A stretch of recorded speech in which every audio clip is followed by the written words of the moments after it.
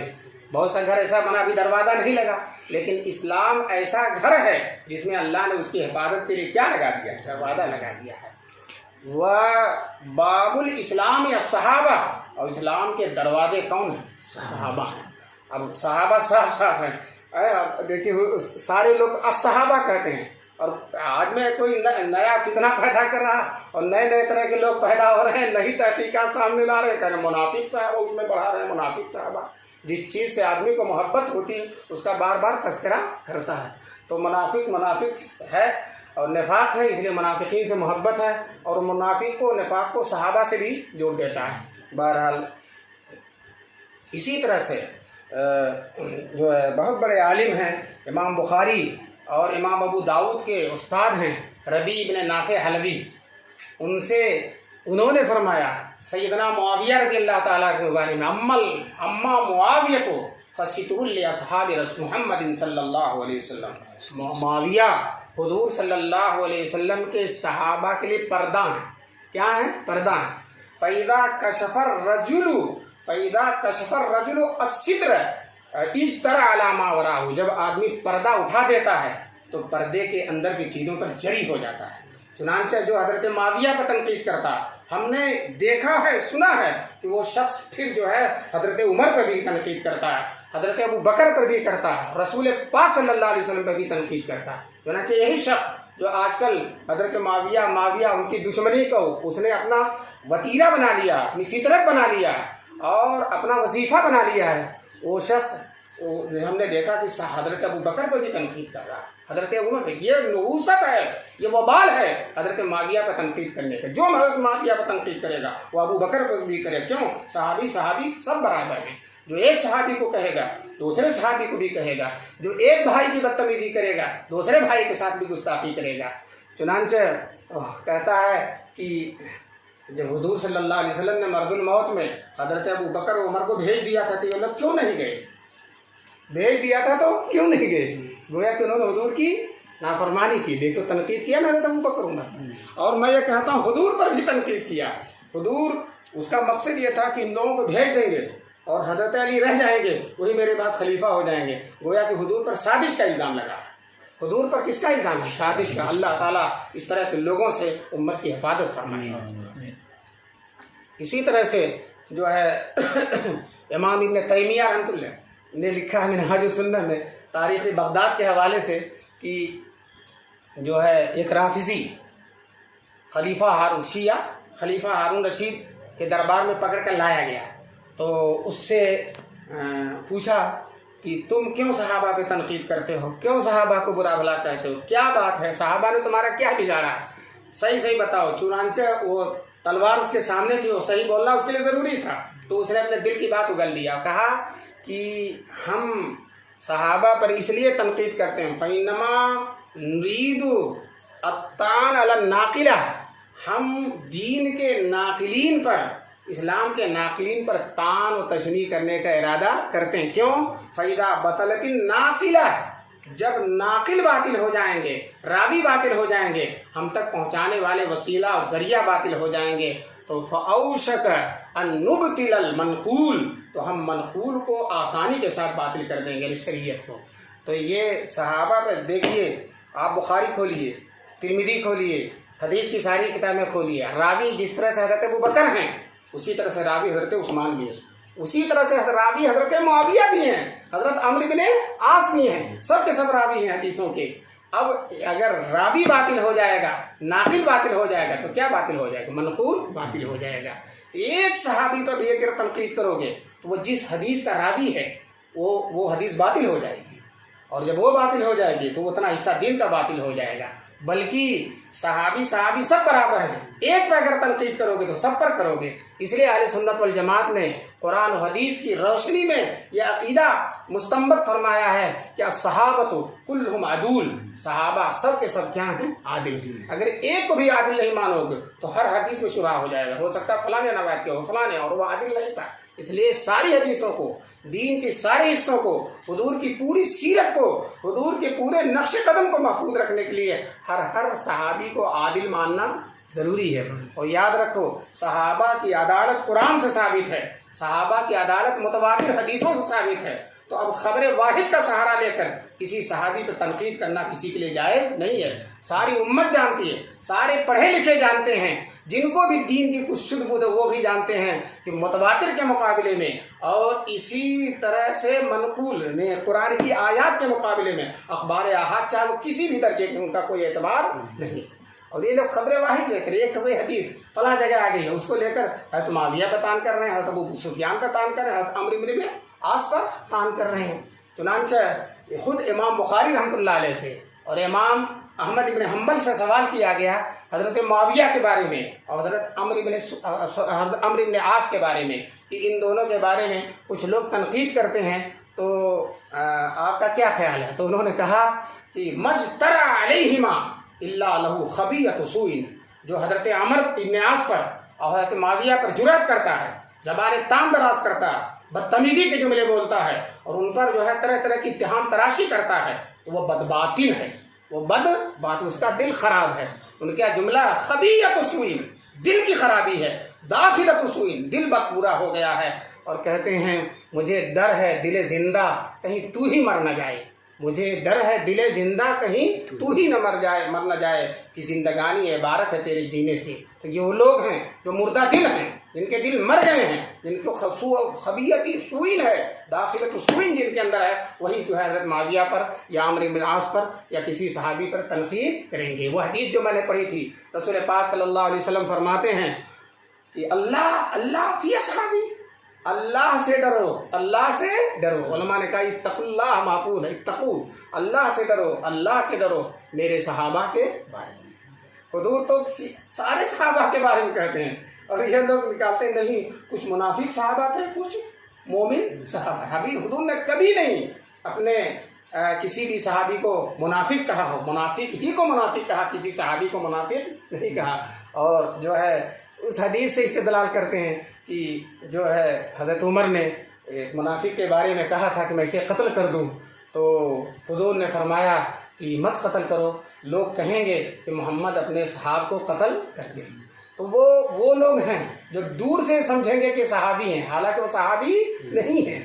تو ان کے سمجھ کے اعتبار، ان ناسمجھوں کے سمجھ کے اعتبار سے حضور نے فرمایا تھا لفظ، لیکن وہ ناسمجھ ان کے نسل کے آج تک باقی ہیں، ان ناسمجھوں کے نسل کے آج تک باقی ہیں۔ جس طرح سے وہ صحابی کو منافق سمجھتے تھے، اسی طرح سے یہ بھی صحابی کو کیا سمجھتے ہیں؟ منافق۔ وہ تو حضور نے ان بدفہموں کے اعتبار سے کہا تھا، ورنہ سارے صحابہ جانتے تھے کہ صحابہ نہیں ہیں۔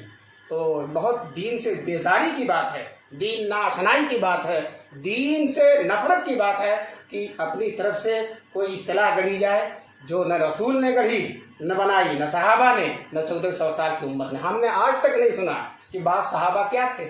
منافق۔ یہ تو شیعہ کہتے ہیں، یہ تو شیعہ کہتے ہیں کہ سب کے سب منافق تھے، چند بار رہ گئے تھے۔ تو بالکل وہی زبان ہے جو کاٹ کر شیعوں کی اس کے منہ میں لگا دی گئی شخص کے۔ اللہ تبارک تعالیٰ اس بد زبانی سے، بد باطنی سے ہم سب کی حفاظت فرمائے۔ فرمایا حضور نے اللہ فی اصحابی لا تتخذوہم غرضا من بعدی، تم صحابہ کو میرے بعد ملامت کا نشانہ مت بنانا۔ اسی طرح کے لوگوں کو حضور نے کہا میرے بعد صحابہ کو ملامت کا نشانہ مت بنانا، ان پر تنقید مت کرنا، ان پر زبان درازی مت کرنا۔ تمہیں تکلیف پہنچائے کوئی اور گالی دو صحابہ کو، تمہیں نکالے کوئی اور گالی دو صحابہ کو، یہ تو سمجھ میں آنے والی بات نہیں ہے۔ جب کسی سے اپنے سامنے والے سے بدلہ نہیں لے سکتے ہو تو صحابہ سے بدلہ لے لو۔ دھوبی سے جو ہے جیت پانا ممکن نہیں ہے تو جو ہے اس کے جو ہے دوسرے متعلقین سے تم بدلہ لو، یہ کسی طرح سمجھ میں آنے والی بات نہیں۔ بہرحال جو لوگ اپنے کسی معاصر کے عناد میں صحابہ کو برا بھلا کہتے ہیں اور صحابہ کے سلسلے میں اپنی زبان کو دراز کرتے ہیں، نہ وہ صحابہ کا بگاڑتے ہیں، نہ اپنے معاصر کا بگاڑتے ہیں، نہ اپنے مقابل کا بگاڑتے ہیں، بلکہ اپنی ہی دنیا اور آخرت خراب کرتے ہیں۔ بہرحال میں یہ کہہ رہا تھا کہ کسی بڑے آدمی سے نہ پڑھو، سامنے والے سے نہ پڑھو، اس سے ہمت نہ ہو مقابلے کی، تو جو دور دراز ہے اس کا کوئی متعلق اس کو برا بھلا کہو، یہ انسانیت نہیں ہے، یہ شرافت نہیں ہے، یہ دنات ہے، بدباطنی ہے۔ اللہ تعالیٰ اس سے ہم سب کی حفاظت فرمائے۔ فرمایا حضور نے کہ فمن احبہم فبحبی احبہم، جو صحابہ سے محبت کرے گا، چونکہ میں صحابہ سے محبت کرتا ہوں اس لیے وہ محبت کر رہا ہے، تو میری ان سے محبت کی وجہ سے وہ صحابہ سے محبت کر رہا، یا یہ کہ اس کے دل میں میری محبت ہے اس لیے اس کے دل میں میرے صحابہ سے بھی محبت ہے۔ کیوں؟ جب ہم کو کسی سے محبت ہوگی تو اس کے عزیزوں سے بھی محبت ہوگی، اس کے متعلقین سے بھی محبت ہوگی، اس کے جانثاروں سے بھی محبت ہوگی۔ اور ومن ابغضہم فببغضی ابغضہم، اور جو صحابہ سے نفرت کرتا ہے تو وہ چونکہ اس کے دل میں مجھ سے نفرت ہے اس لیے وہ صحابہ سے بھی کیا کرتا، نفرت۔ علامہ ابن تیمیہ نے منہاج السنہ میں لکھا ہے اما الرافضۃ فیطعنون فی الصحابۃ ونقلہم، رافضی لوگ تنقید کرتے ہیں صحابہ پر اور ان کی روایتوں پر، تنقید کرتے ہیں صحابہ پر اور ان کی روایتوں پر، اور وفی باطن الامر یطعنون فی الرسالۃ، در حقیقت وہ لوگ طعن کرتے ہیں کس کے سلسلے میں؟ رسالت کے سلسلے۔ یہی رسالت کے گواہ ہیں، یہی رسالت کے چشمدید لوگ ہیں، یہی رسالت کے آگے پیچھے رہنے والے ہیں، یہی رسالت پر اپنی جان کو قربان کرنے والے ہیں، یہی رسالت کے ساتھ وحد میں نظر آ رہے ہیں، بدر میں نظر آ رہے ہیں، حنین میں نظر آ رہے ہیں، خندق میں نظر آ رہے ہیں، مسجد نبوی میں نظر آ رہے ہیں، اور جو مجمع میں نظر آ رہے ہیں، خلوت و جلوت میں نظر آ رہے ہیں، یہی صحابہ جو ان پر تنقید کرے گا در حقیقت وہ تنقید کر رہا ہے جناب رسول پاک صلی اللہ علیہ وسلم پر۔ مجھے خوشی ہے کہ مرکز تحفظ اسلام میڈیا نے جو ہے یہ صحابہ کی عظمت کو واضح کرنے کا اور اس کو دنیا بھر میں عام کرنے کا بیڑا اٹھایا ہے۔ میں اس ادارے کا بہت زیادہ شکر گزار ہوں، اور مجھے اس موضوع پر بولنے کی دعوت دی گئی، اور مجھے اللہ تبارک تعالیٰ نے توفیق اور یہ کار ثواب میں اللہ تعالیٰ نے مجھے بھی شامل کیا۔ میں اللہ کا بھی شکر گزار ہوں اور اس ادارے کے لیے دست بدعا ہوں، اور جو لوگ اس ادارے کے معاون ہیں اور میرے سامنے آ کر تقریر ٹیپ کر رہے ہیں، اللہ تبارک تعالیٰ ان کو بھی صحابہ کی عظمت اور محبت کی برکت سے دین دنیا کی کامیابیوں اور ترقیوں سے سرفراز فرمائے، اور اس ادارے کو اللہ تعالیٰ قیامت تک اسی طرح سے دین کی خدمت میں سرگرم عمل رکھے، اور دین کے دشمنوں کے لیے اللہ تبارک تعالیٰ اس ادارے کو شمشیر برہنہ بنائے، اور شان فاروقی ظاہر کر کے منافقین کو اور جو ہے صحابہ کے دشمنوں کو اور صحابہ پر الزام تراشی کرنے والوں کو اللہ تبارک تعالیٰ ان کی گردن پر اس ادارے کو اپنا پیر رکھنے کی توفیق نصیب فرمائے۔ وآخر دعوانا الحمدللہ رب العالمین۔ عالم میں ہے نرالا، اعلیٰ ہے اس کا مقام، عالم میں ہے نرالا، اعلیٰ ہے اس کا مقام، مرکز تحفظ اسلام، مرکز تحفظ اسلام۔